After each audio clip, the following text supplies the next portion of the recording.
I'm sitting in the resource room of the chemistry department, which is under the School of Science here at Kenyatta University in the Kenyan capital, Nairobi.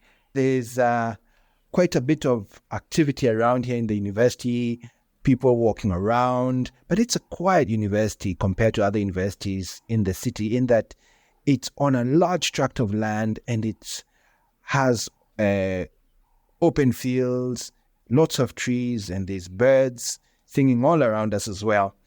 It is well known as a university where teachers are taught how to teach. Sitting next to me is Dr. Harun Mbuvi. Dr. Mbuvi is the chair of the chemistry department here at Kenyatta University. Dr. Mbuvi, what strategies would you consider essential in helping children understand science? I think at the university we are training our teachers to teach our learners through inquiry-based approach or learning, where the students or the learner is exposed. He observes, he's made to observe and make conclusions based on what he observed. A good example is exposing the learner in science to an experiment that he observes and sees, and then asking the right questions so that you create curiosity on the learner, so that the learner will want to know why did that happen. Then you can now guide the thought process of the learner and teach the learner how to think rather than what to think. The other approach we use here is through group teamwork, by giving them a project. That's a problem solving project. Could be an example of just getting dirty water and purifying it, or even extracting an oil from an avocado. Then you let those, allow them to find out how that is done, do their own research, and then you as a facilitator of that learning, you will expect them to come and present what they are going, the process they are going to do to purify or to extract, and then guide them. So in that approach, you are more of a facilitator of learning rather than the teacher.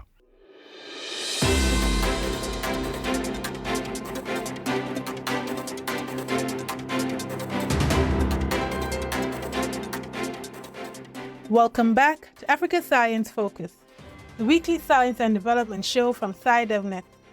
I'm Ogechi Ekeanyawo. You just heard our reporter Michael Kaloki discuss science education with Dr. Harun Mbuvi, chair of the chemistry department at the Kenyatta University, Nairobi, Kenya. Fostering children's interest in science is crucial for lifelong learning. While technology offers global learning opportunities, and more children now have access to the internet, African children face some barriers in accessing the internet. According to the Association for the Development of Education in Africa, these barriers include limited access to technology due to high infrastructure costs, amongst many others. Yetunde Oluwatosin is an education specialist in early childhood development and pre-primary education at UNICEF Nigeria. She spoke to us about some of these barriers to learning in Nigeria and how they impact children's understanding of science. Okay, for Nigeria, our national literacy rate is about 62% at the moment. Nearly half of women at women or the female at 47%, and then 1/4 of the male gender are unable to read or write. So this learning crisis that Nigeria is currently in is stalling the significant gains that we may have, that we had started to make in getting our foundational skills up before COVID struck. In Nigeria and also other parts of Africa, we face several challenges which hinder children from enrolling and also understanding or having any interest in being part of a science class. The challenges are vast. We have issues around inadequate infrastructure, right? Our classrooms, even where we have the classrooms, the teaching and learning materials that are available for use to support teaching and learning are also inadequate, right? Or sometimes they are not relevant, right? Another issue is around limited access to educational resources, which kind of links to the teaching and learning materials, right? Especially in the urban, in the rural areas, right? Even in some urban areas or semi-urban areas, we might not have a lot of access to educational resources.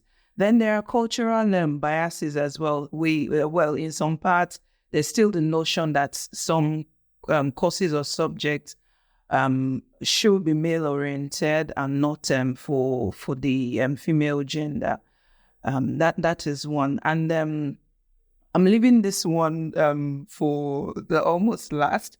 That's looking at our teachers, right? Our teachers are very key for any teaching and learning to take place, right? For the teachers that we have insufficient qualified teachers, right, for science-related courses in the country, and all of this contribute to maybe the low enrollment for science subjects. That is, all of that is on the side, right? In Nigeria, currently, we are in the middle of a learning crisis, right? Approximately 3 out of 4 children are unable to read, with meaning or even solve simple mathematics problem, right? For children from poor households, fewer than 1 in 20 of them, and again 1 in 7 children in rural areas have foundational skills, right? The lack of these skills affects how these children are able to learn even high other skills, and also you find out that their risk of repeating classes or dropping out of school is very high, right? All of this fueling the out of school phenomenon. If you have a child who is, or a learner who is unable to understand very basic literacy or numeracy, expecting them to go, to enroll in sciences in the higher classes, it becomes even much more difficult. And then you find out from, just as I mentioned, is that the number of children who are not acquiring the foundational skills, right? They are from the poorest, from the rural areas, or children whose mothers in particular have no education, and also relating to a particular ethnic background. All of these gaps, as they are there, it compounds the problems for the learners as they progress through school.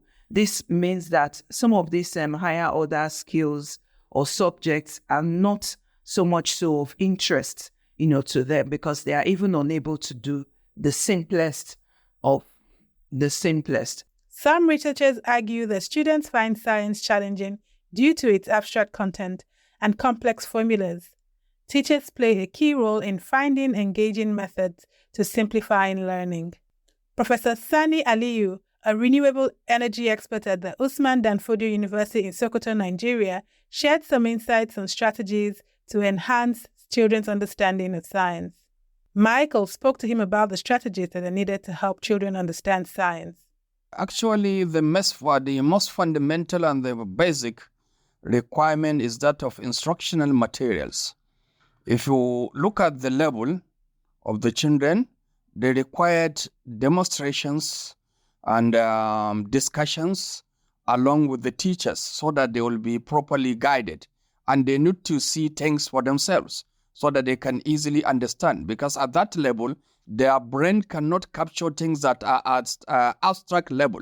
So you need to use instructional materials that will arouse their interest, and at the same time motivate them in science. That's so instructional materials of different types, depending on the topic, to be discussed, depending on the topic to be taught at a particular time, is very, very essential and very, very fundamental. What challenges are faced when trying to help children understand science? For example, in areas like environmental health and climate change, which have become significant talking points on the continent. Normally, the challenges are numerous. One, the parental background. Some of these children were not opportune to have come across different items that are related to climate change or that are related to sciences at their various homes. Why? Because of their parental background, the low income of their parent, or maybe by the nature that some of their parents were not opportune to go to the school, more especially here in Africa. But so you cannot compare those students with parental background, children with parental background who came from a family that their family are well educated. You cannot compare them with the other ones. So that is one of the basic challenges. And another challenge is this issue of instructional materials. You see, sometimes you need to, as a teacher, you need to ask them to bring along some of this, some object from home, and you discuss those objects with them at class. These are the objects that are available within their environment. They are used to it. For example, you can ask them, what do you use at home in cooking?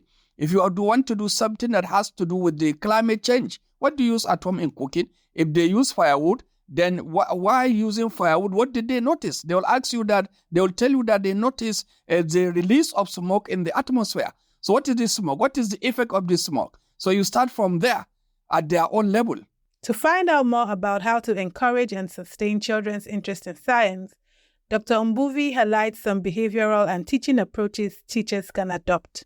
First, the teacher or the facilitator must be very knowledgeable on the subject. He should also be very passionate because he's a mentor, and they should look up and see that he's a good mentor. Teaching by example and by what he says. He must be learner-friendly and approachable. What is learner-friendly? Like a friend, yeah. You make your learners or students your friends, yeah. They should not fear you, as in, and then you should be very accommodative, accept them, just allow them to make mistakes, and even when you ask them questions and they get it wrong, just guide them, be accommodative, and they should also be able to relate the science with the daily life. Every time he's teaching a topic, he should try to link it with the daily life. How does it apply with the daily life? So just to touch on something you said there, Dr. Mbuvi, is that a teacher should be friendly towards a student, towards the child. And this is something that is a bit of a different concept from when I was a child, where the teacher was an authoritative figure, and the issue of friendliness really wasn't that encouraged or emphasized on. But now you're saying for the children in today's society on the African continent, things perhaps are a little bit different. For example, here in Kenya, you're saying part of what you're teaching teachers is to be friendly to the students, and that would be a good element for the teacher to have. Yes. Exactly that. The learner, in the inquiry-based learning, you need the learner to be curious. You need to create curiosity on the learner. And if the learner is fearful, it's impossible for him even to express himself. So that friendship is very important. You allow them to think freely and accommodate. Yeah, even the errors they do, you just guide them and tell them, yes, maybe probably a good attempt. You should have, maybe you should think it this other way. It's like you are directing, you are guiding. You are not the source of everything, but you are guide.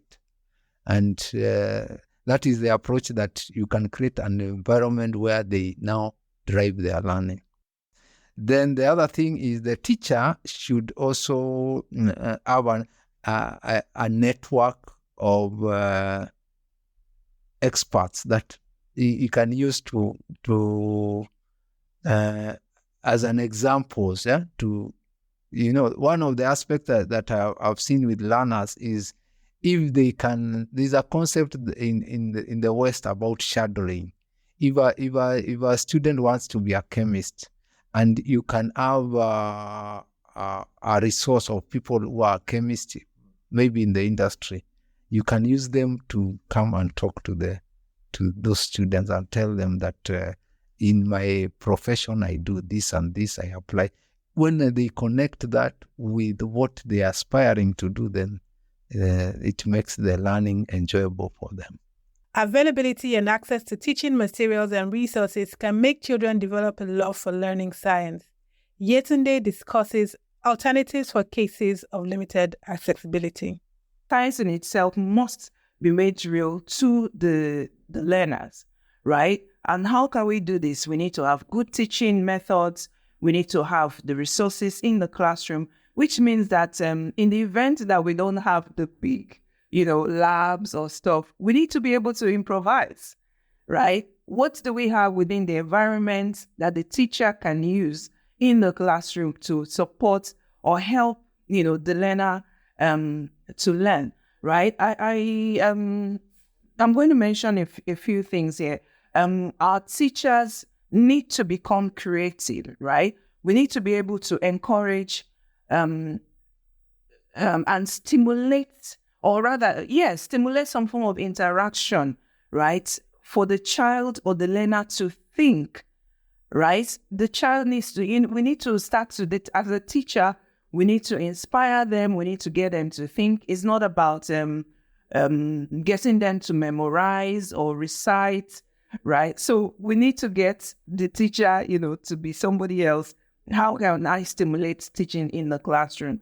I'll start with what we do in the early childhood education, right? In early childhood education for Nigeria as a country, it is play-based, right? So we encourage that go into the world of the child, right? Get him or her to think, right? Have that experience, have that feeling inside of them.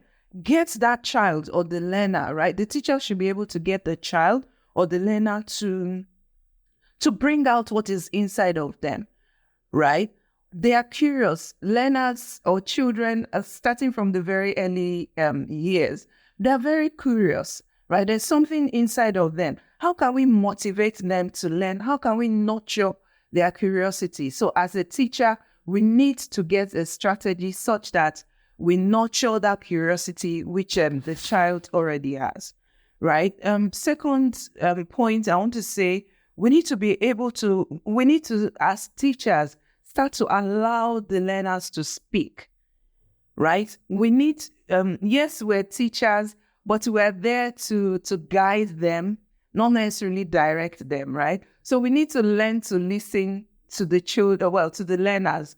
I think I'll prefer to say learners rather than children. Of course, we might somehow use it interchangeably, but then we need to learn to listen, right? Sometimes they have questions.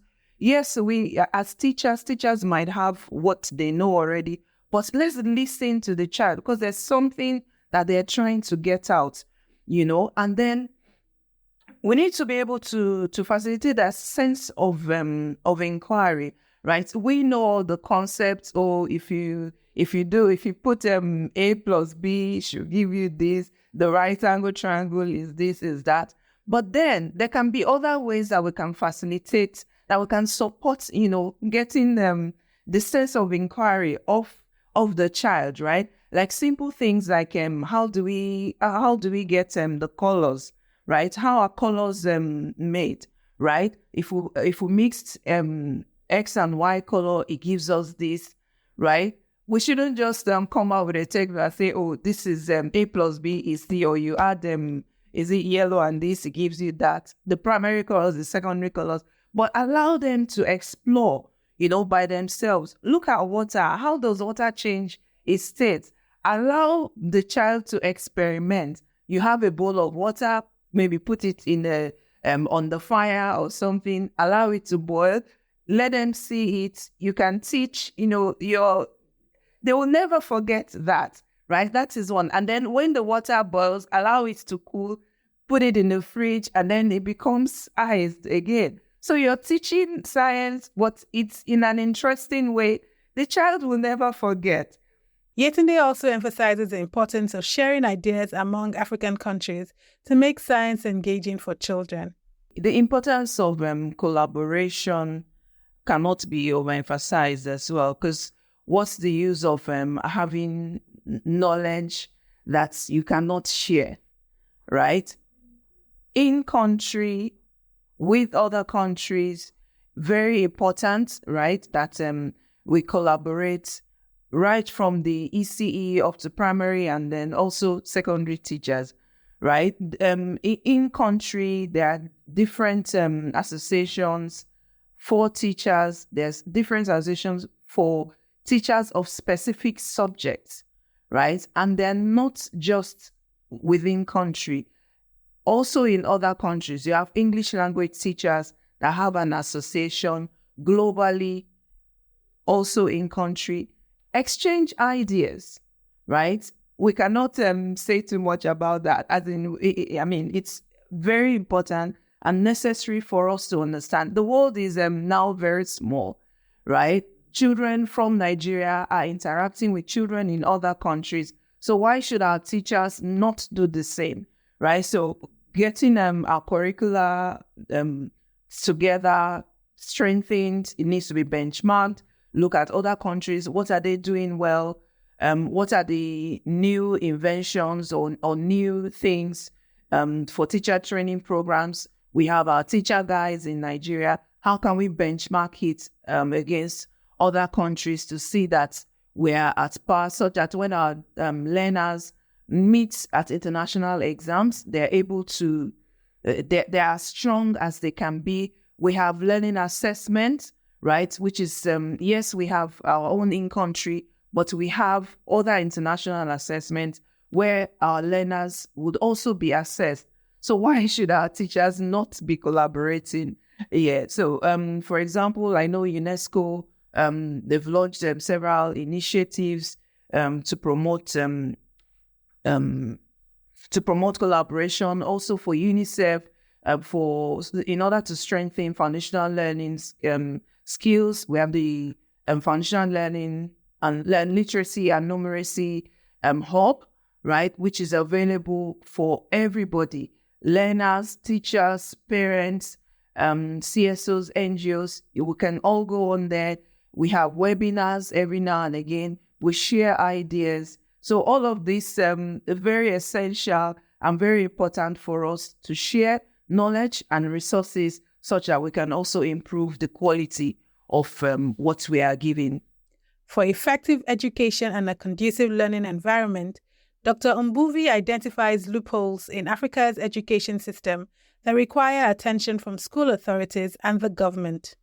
I think for me, the major challenge that we are having is human resource.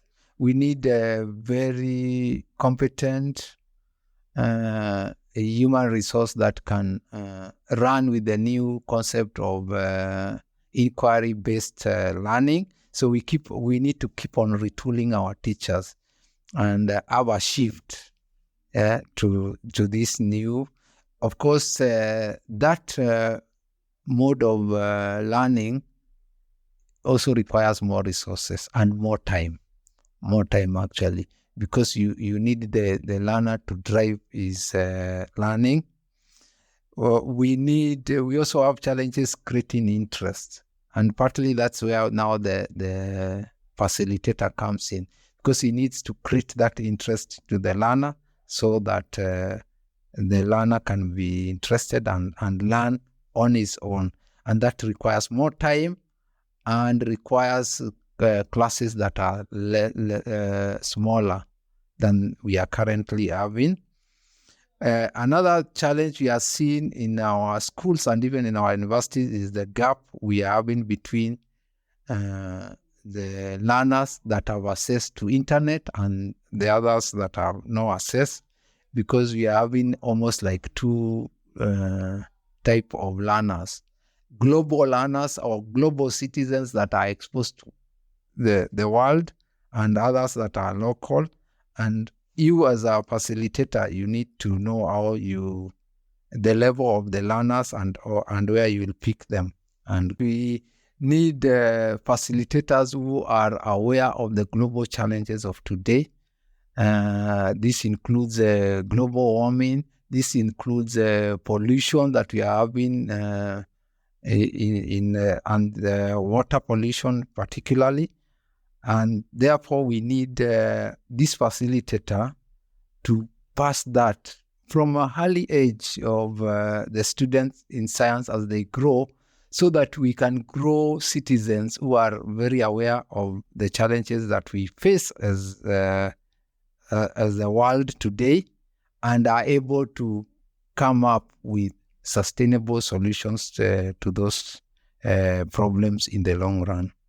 Yetunde outlines UNICEF's measures to enhance children's love for science and science learning. She talks about how community actors can be involved in this process. So many challenges, but we all almost know what the challenges are. So we looking at what can we do, right, to fix what the issues are.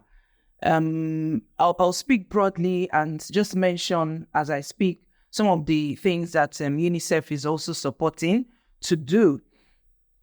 First thing, without adequate teaching and learning resources in the classroom or around the learning areas, it's almost impossible to teach or to get that learning across appropriately. So what we need to do as a government, as a people, and when we're talking about government, yes, it's not just government as in maybe the Federal Ministry of Education or the State Universal Basic Education Board. Parents, communities are also active stakeholders in education, right? So we also need to talk about the parents, the traditional establishment, the religious establishment. We should be able to provide some of these teaching and learning materials, support if it's to give centers that can be used by the teachers to learn, right? I'll defer again to the play-based approach for early childhood education. We encourage the teachers and the facilitators to use materials that are readily available within the local area, right? So this way, we're not talking about constraints on finances or budget, but we have stones, we have bottles, we have bottle tops within the environment that we can use it to teach mathematics, use it to teach the weather, get a bowl of water, put it out there. In the morning time, you have the circle time, you're all outside with the learners, with the children, with the learners, with the teachers, we're all out there. We're experiencing what the weather is like. We're learning science, right? Infrastructure is not just government to build. We have the state, the schools-based management committees, right? The SBMCs. We have high-level women advocates in some of the programs that UNICEF has supported government to do. They are there. They also support build infrastructure, get resources from within the community, and use some of this, right, to ensure that teaching and learning continues to take place. That's all from us at Africa Science Focus today. If you want to find out more, head to the SciDevNet website. That's www.scidev.net. Today's show was produced by Alice Hurst, with editing by Ogechi Ekeanyanwu and Titilope Fadere, and reporting by Michael Kaloki. I'm Ogechi Ekeanyanwu. Until next time, goodbye. Africa Science Focus is produced by SciDevNet and distributed in association with your local radio station. This podcast was supported by the Science Granting Council's initiative, which aims to strengthen the institutional capacities of 18 public science funding agencies in sub-Saharan Africa.